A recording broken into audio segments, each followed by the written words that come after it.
When the White House kicks the AP out of the Oval Office, off of Air Force One, it has a major impact on the information that people are receiving around this country. And I just don't think it's something that should be, should just be tolerated at this point. I think that the AP should look at whether or not they should sue the administration.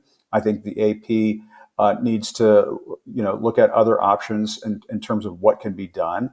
And I think the rest of the press corps needs to start giving some serious consideration to whether or not it's worth, sending everybody into the Oval Office, sending everybody on Air Force One, sending everybody into the briefing room. And I know some of my friends over there at the White House press corps will say, hang on a second, how are we supposed to cover this guy?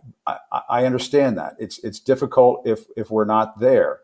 But I do think for a moment, let the American people out there see this image of this aspiring autocrat in the Oval Office surrounded by just his propaganda outlets and right-wing hacks.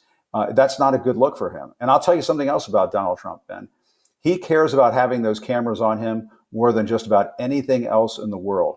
If the press were to take those cameras away for a day or two, I think that there would be a lesson learned on his part. I think he would say, okay, maybe I ought to rethink this idea of kicking the Associated Press out of there if I can't have the cameras with me.